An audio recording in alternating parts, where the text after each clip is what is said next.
Let's do this. Right? Today on Big Screen Tony, we catch up with legendary Brad Domke. Yeah, that's right, Domke himself.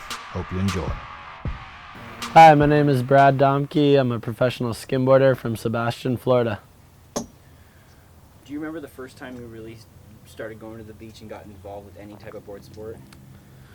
The first time I ever went to the beach for any kind of board sport, I think, yeah, like it'd have to be playing around on a boogie board when you're super grom, but once I started actually like doing skimming or surfing, kind of came into my life a little bit, skimboarding here and there, just being on the Gulf. Almost everybody skims if you live by the beach, but no one was like really into it, like trying to make like do contests or anything. It was just kind of something you did at the beach, like when the waves are flat, which they mostly were, because I lived in Anna Maria Island on the Gulf Coast, so we didn't get waves all the time, so it kind of was like something popular to do, and all the bros like to go skim. And I wasn't really much of a skimmer. I was more of a surfer. I would wait for like bigger waves when we'd have them, and that was more my thing, but they skimmed all the time, so I just I'd skim a lot with them, and that's kind of where it all started from what I can remember.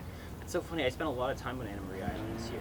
Yeah, that's where I'm from. Yeah, that's funny. I didn't know that. I had a house on there. My family owned a house there for like 100 years. Yeah, Brandon Rowland goes there and surfs and skims. That's where he goes. It's like the closest place. Did you ever go down to like the north point of Anna Maria? Mm-hmm. Like, where Sandbar Restaurant was? Mm-hmm. My old house is like a block from there. Yeah, I tried. We went surfing over there by like the You actually catch some surf waves over there? Yeah. There were some waves? Yeah, I was actually really impressed on. It took a while. He bring you to White Avenue? Beach Avenue. Street? Was talking about yes. It's right across the street from the church. We parked in the church. That's so funny. I grew up. That's where I learned how to surf. Like the turtles, the nest area. And then he has that that walkway along the white wall all the way through, and it's all like through, like the condo areas. And yeah. stuff. It's probably different nowadays. I don't know actually, but.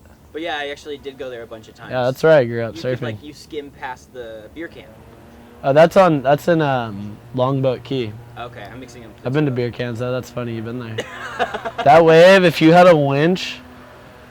There's times I've seen waves dredge chopoing tubes like this big, but it's like the water's just a little too deep and a little too far out to where you like couldn't skim it, but when you looked at it, you're like, I could fully do it, and then you try and it just would never work. But like nowadays with a winch, go back to that spot, you'd be fucking shit. Because it makes sense to get that much speed through the dead water. Yeah. Because you have to get. But that wave is there, but for running, it's not. Yeah. So, when you were younger, was there when you started skimming? Yeah, you can put that down. Who would you say you looked up to, or who did you say you liked to? Who I looked up to, it was kind of funny. Like my first skim contest I ever was in, I was super grom. I was into surfing, had a surfboard, but all my friends skimmed, and we were all just into whatever we were all into, and just cruising. And we were having our first ever like any contest for that matter, surfing or skimboarding. We had a skim contest in Bradenton Beach. The Holmes Beach, the back to school bash. I'll never forget it because it was like the first contest that came to our town, and I wasn't even skimming that much, but I just wanted to be in it just because like it was a contest that was going to be going on with my friends, and they were all pretty good at skimming at the time, and I was just kind of getting into it, and had a crappy little board I'd ride to practice on, and they had some pretty decent ones. And I remember that day of the contest, I had I signed up, and I remember my bros being like, "Oh, you're doing it?" And I'm like, "Yeah, I'm doing it." Like, I wasn't even like good at skimming, but I was gonna do it anyways, And I remember I borrowed like this like huge skimboard from this guy for my heat because I didn't have a skimboard. Or there was actually waves for the contest, so like the board that I had was like a sand slider, so it was definitely I needed something better than that. So like this guy let me borrow it. Got third in my heat. My buddy Alonzo, who's actually one of the homies who got me really skimming back then, he beat me. I remember he got like second, and some other dude got first or something. And I remember just being like, whatever. It wasn't like that big of a deal to me. But that was like the first contest experience I had. And then What was that question you asked me though about like what was the? When I think I asked you when was like who you looked up to when you started So skim?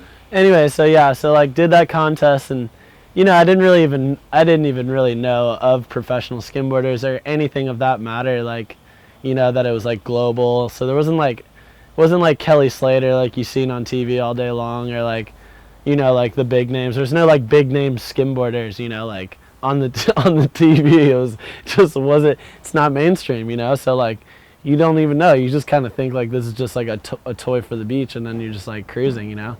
It all kind of like it's all pretty underground. You kind of had to like at the time being like internet was pretty new, like with skim videos and stuff, and like kind of had to go search for it yourself to like figure it out.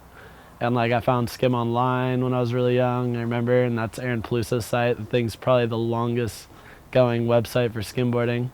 And you know, and just watched after just like doing that contest. That really wasn't when I started skimming though. That was like just whatever. So that happened. I surfed a bunch, and then like a year or two later, I was moving to the East Coast, and we moved out of my house inland in Bradenton, and you know, I always had to get rides to Anna Maria to go surf and skim or go surf, and It's like drive out there. so you yeah. have to go through that And I bridge.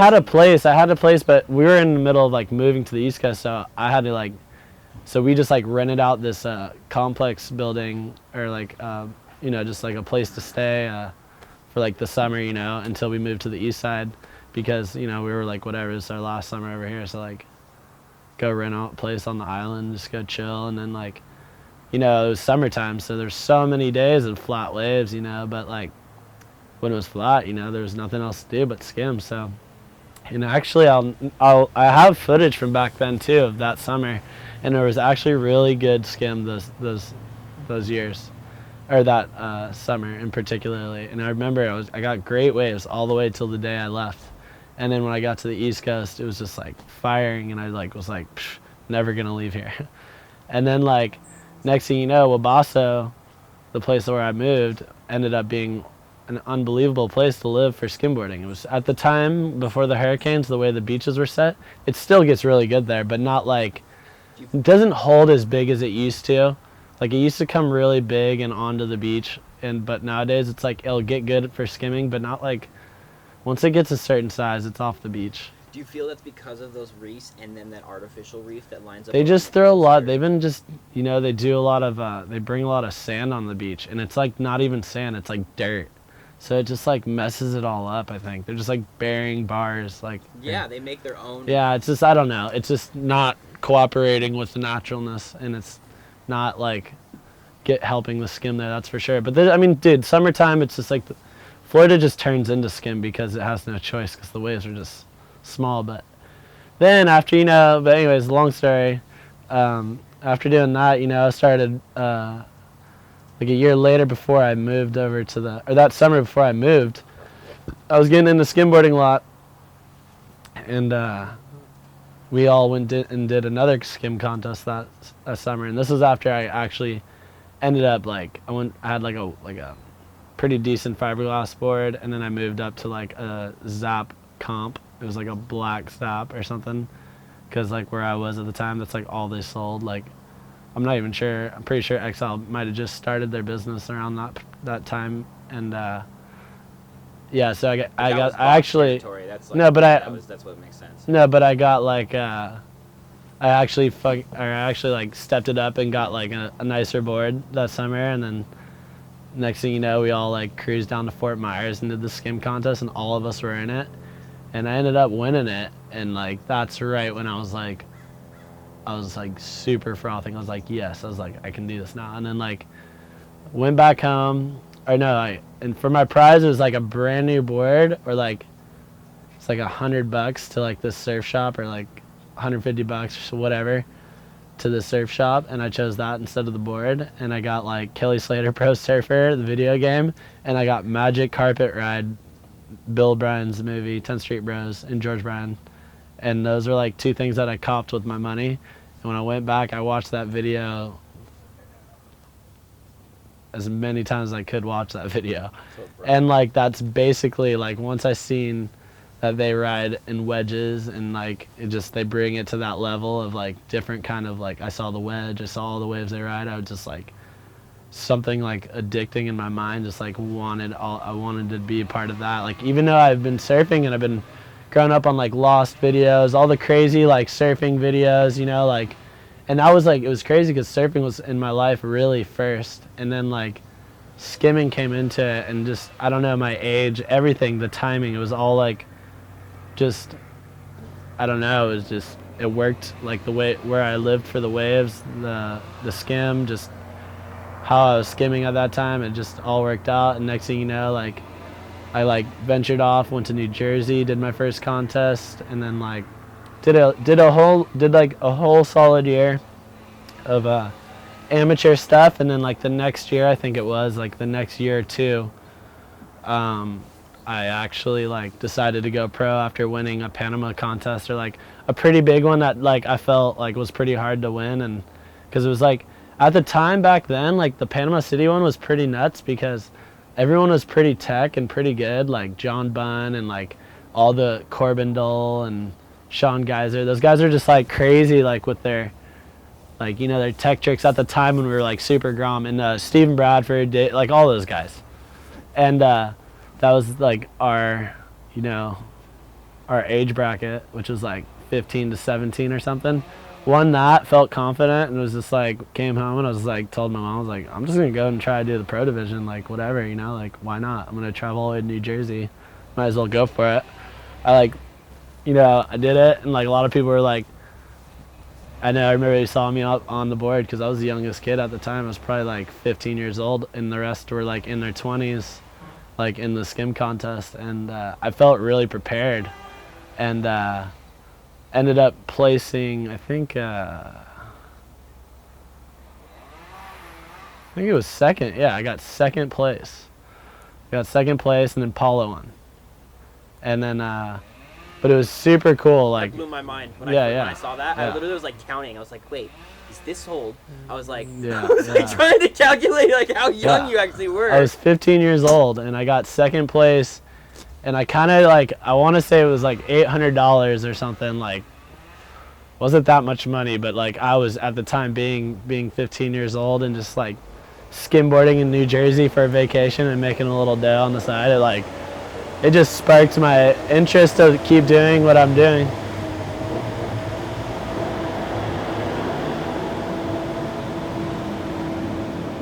Yeah, that was way too. That was, Oh, wait, that wait. was like all the levels of the base. Hold on. I want to hear myself think, and then I can. That thing was. Yeah, but like at the time, you know, 15, like just winning some money skimboarding, it was like an unreal feeling. And like I just climbed to the final that trip, and it was really cool because I've been watching. Well, this had been like, okay, about a year or two, like more, you know, like when I first did those skim contests and moved to the East Coast, I was maybe like 13 going on 14. And then I did like contests through the 13, 14 kind of. Did all the amateurs around like Florida and tried to go to as many as I could up on the East Coast. And then I just decided to go pro. And then when I went pro, like I just, you know, just kept doing the contest tour. Between the ages of 13 and 15, how would you say you were skimming over 300 days a year? I was skimming like any chance I could get to the beach of I skimmed 365 days of the year. Was there times where you'd go down for just 45 minutes to an hour? No, not like that. It would be like if I went to the beach, it'd be an all-day thing, or until the light went out. It was just like I would not stop. Do you think that you're... And I used to skim like really far from my house, so I'd have to skim back. You know what I mean? Like it almost like forcing, yeah, like you'd go all the way somewhere to go skim, and then you skim it, and then like you just skim your way back and like just practice tricks all the way back, you know? That was kind of like a routine I used to do a lot. Do you feel that your relationship and with the other board sports, as you said, you kind of started out with surfing, and like I've seen you skate really well. Do you think that skating was the first board sport in my life, actually? And then one of my best friends, Tommy, he taught me how to surf, like on a summer, like that I was in summer school. I'll never forget because I remember coming home and it was so hot, and I was like wanted to go skate, but like he's always frothing to surf any chance he got, and I would just like make fun of him, but like didn't know much about it. I was just like skateboarding, like that's all I wanted to do, you know.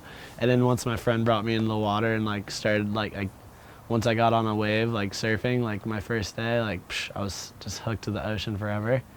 So like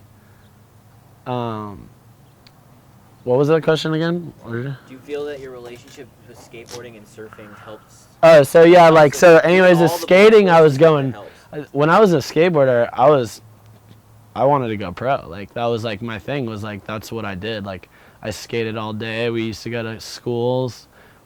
Our friend's dad used to just drive us to churches and cities just to go skate in the stairs and the ledges and just do stuff we weren't supposed to be doing, but like in a good way. Like, it's just skating. Like, he'd actually bring us to like some good street spots and like made sure we would like, that was my buddy Peter Lombardo, like that family, like I owe them so much, because when I was a grom, like his dad used to bring us to Tampa like all the time, and that was actually a pretty big deal for us because we lived like an hour away from skatepark at Tampa. The spot? Yeah, the spot. And like to be able to like go like 2 to 3 times a week, like his dad would just make sure we would go. And like I was already like, you know, so I already had a background with the skateboard.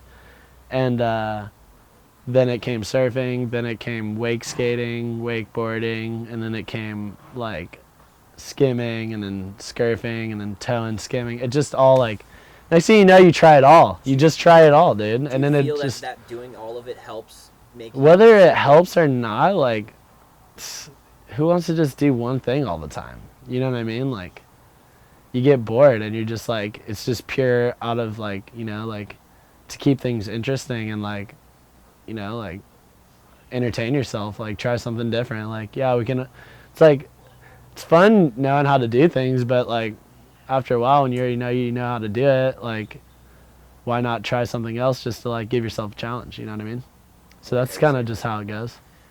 A lot of kids are feeling pressured nowadays on that they must win contests, they must go pro, they must do these things in order to step up their level in skimboarding. And it seemed like you have, you know, you're good at doing all that easily, but you took a kind of a different path.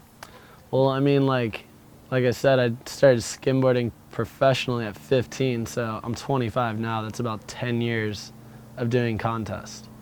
So after about 10 years of skimming, you know, and doing all the contests and just being there and doing it all, like, it's, you know, it's awesome and I really love it, but it was just kind of a time in my life where I was just like, want to do what I want to do. And but when I say that, I'm saying just something else for the sport, but in my way, not their way or anyone's way, really. It's just like, I just wanted to go do what I do because I know my beliefs will help the sport, and I know when I'm going to take action doing stuff like that, I'm not like just like think of it an idea. If I'm gonna say it and tee it all up, we're gonna do it, you know. So like, you know, I had some good ideas, and I felt I did some work this year for the skimboard community, and I'm gonna continue. But like, as of today, of what I've done this summer was probably like really great for the sport, and it was nice to take off from the tour.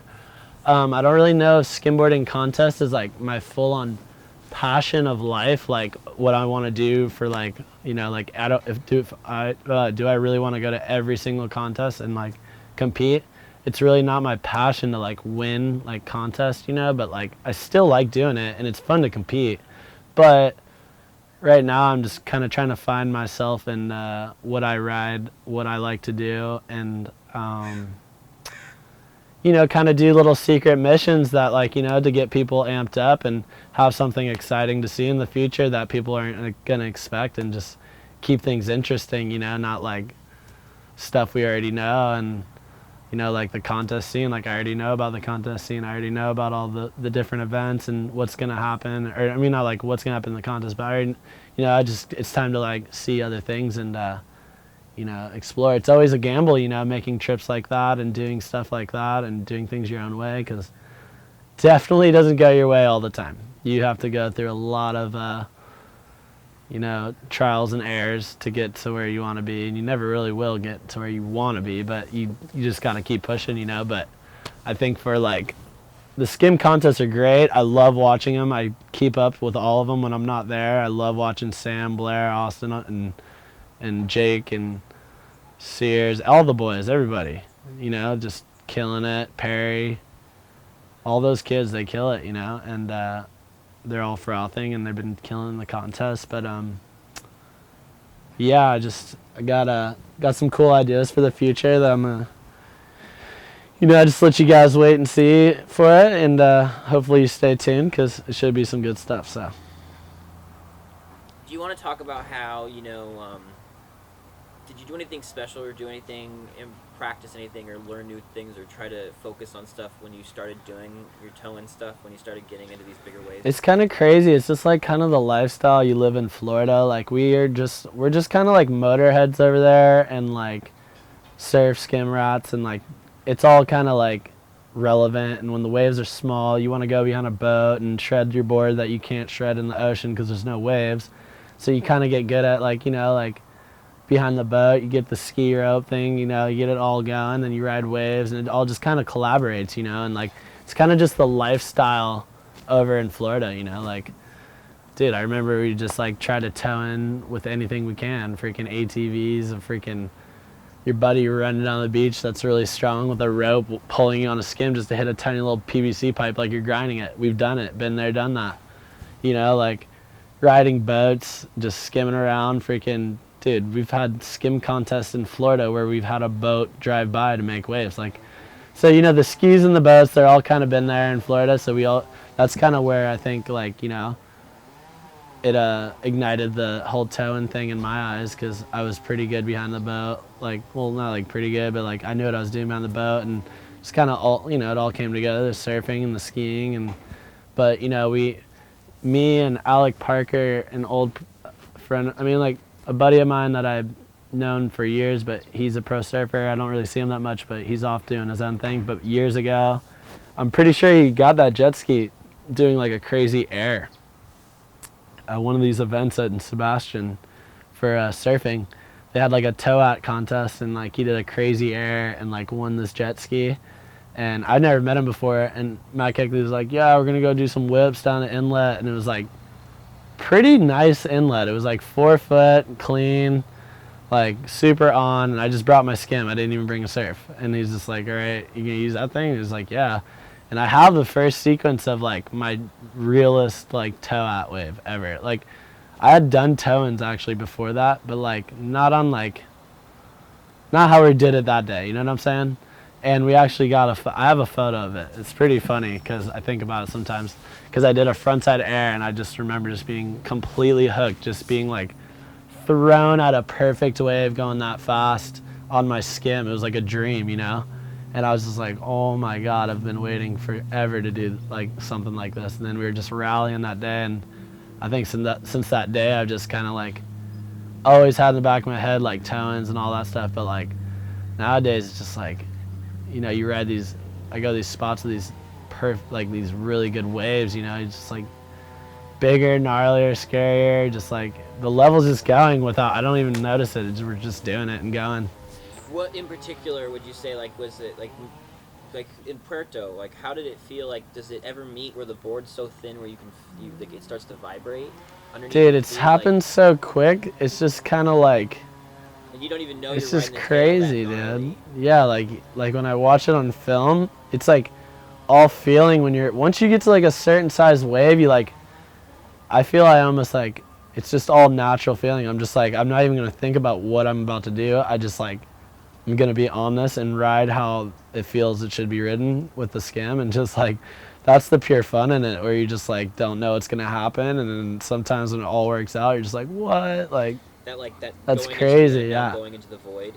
Yeah, just, you know, and then just like letting go and committing on a bomb, just knowing like you don't care, you're just going, like it's on, like who knows what will happen, but like let's give it a try, see if it works. And that wave in particularly, I guess, you know, worked to my advantage that day, and I was super stoked. And it was a moment in skimboarding I kind of always like, you know, dreamed of getting like crazy big wave like that in my life, but like when it actually happened, it was pretty surreal. So And, you know, we're just getting started here, so it's pretty crazy. What would you say was your favorite? Could you pick a favorite this year? Because you've skimmed so many different types of waves this year. I think I mean, if you're talking about a favorite, like, what's the favorite thing I ever did all summer? Like the scarier, like, what is? gnarlier, No, I mean, like, what was like my favorite ride of the year? Favorite feeling? My favorite wave in the world? I don't know, man. It's a pretty crazy question. I think like I think I got a feeling from that I've never felt before. Like when I rode Cyclops, the wave was just unbelievably magical, but like so quick and so like scary that like you almost like couldn't even enjoy it. You almost just had to like just like you're too focused on just getting off the wave, you know, let alone like just like trying to relax on this like slabbing like crazy, right? That's one of the scariest, possibly arguably the most dangerous wave in the world. So like that's a little different kind of fun. That's almost like an accomplishing fun. But like I'd have to say like towing Puerto this year was pretty magical because I've been to Mexico like pretty good amount of times. I don't know if I've seen it quite like that. Mostly in the middle of the day either. Like usually like the big beach break spots I mean it's pretty rare to catch that big of a swell and like good winds all day long. It's pretty magical, and that day kind of cooperated all together and it all worked out. And yeah, that was an incredible wave in Mexico. They're all fun, you know, they all just give you a different kind of an excitement, you know. It's just all different kinds of fun, but I don't know, I almost feel bad like trying to say one's better than the other, so they're just all kind of fun, you know. Do you feel that really the special secret was the friends you made this year and like, you know, like being surrounded by all these guys that it's best just surfers in the world, you know, like the thing is like, you know, like you kind of just gravitate towards those kind of like humans, you know, because I mean we're all you know, you'll find yourself, you know, looking for things and places where, you know, people similar to yourself will be looking. Like for instance, like surfers trying to find waves, you know, like you go to Hawaii, you're bound to run into the best surfers in the world right now because this is time to go to Hawaii. And you know, it's not really like, oh, like can't believe I met that guy, because you're probably gonna meet that guy, like, you know. And I knew that swell was huge, and I knew a lot of people were eyeing it up because they were talking about it on like Surfline and stuff, and like it was gonna be a big one, you know. So you know, you just meet those guys and just like hear about new waves, and you know, it's all about if you want to go to that and that's what you want to pursue, you know. But other than that, you know, for me, I just get ideas and different kind of waves I want to ride, and they just come to mind, and I try to make it happen. Do you feel that anything's changed for you this year? Do you feel like, you don't have to answer this question, by the way, but I'm just saying, like, do you feel that, you know, spiritually, I don't really know. You feel that you're on the right path. You feel like what you're doing is right, with the XXL awards and stuff, and with like, you know, and not even that, just like the coolest part about it is like none of this is like a production I'm doing. I'm just like going there and doing it, and like it's kind of just happening, you know. Like I don't have like any like XL Skimboards helps me out a lot. They're my #1 sponsor, and Nectar Shades and Freak Traction. All three of those guys are like my main sponsors who actually help me a lot. But I don't have any like major sponsor that's fully like making this trip as easy as possible. It's, you know, it's pure dedication and gamble with my money, and you know, with the good help of my sponsors. No and penthouse suite, no. Yeah, and nobody's really given me like the ideas. I kind of just like, you know, come up with these ideas to do these things and ride these different waves. And you know, it's crazy. Just, I don't know, the skimboard's just, it's just so fun, and I think there's a lot more levels to be brought with the skimboard, and you know, I'm having fun doing it, so I'm gonna keep doing it. Did you ever imagine the family that you were gonna become a part of by picking up that board, by riding waves? Well, that's the craziest thing, is that like, you know, you pick up, you know, a diploma, or like no, you pick up like just get a letter in the mail, you get to go to a certain college, you know, that like no matter what, like that's the college you're gonna go to. So when you go to that college, there's gonna be this many people around you that are going to that college, and you're gonna be circulated in those people. So it's almost like when you pick up a skimboard, it's like, and you're gonna take that into your life. You're gonna realize like, all right, this is gonna bring me into the skim world. This is the family life that I'm choosing to go with. This is like the people that are gonna be in my life for the next such and such years, and it's just crazy, because like you only have one life, so therefore you gotta like choose the path that the type of people you want to be around. And I'm just so thankful to have the family and friends that I do, and it's unbelievable, the skim community, how much I love it, and all my friends and how talented they are and how much they inspire me. And it's just a true blessing to be in the skim community and surf community, and just the whole water sports. To me, I feel like everyone has a really good vibe because we're in the best sport in the world. Being in the ocean is our office, and some people might be offended by that, and some people might just absolutely love that, and I just feel really lucky to be in this kind of sport. Isn't it weird how it's like, you have that inner flame, and like people don't know because they're not a part of it, but all that is like gasoline. Oh yeah. To your inner spirit. Oh yeah. It's like everything. Well, you have your eyes and your senses, and you gotta capture it all and soak it in and take the goodness of the energies and push it back out into the world and try to kill it at life. There's a lot of these little kids I'm meeting. A lot of these Roman and Alex and all these kids that are East Coast bound, and they have said to me, literally, word for word, that they believe that they can win now because of you.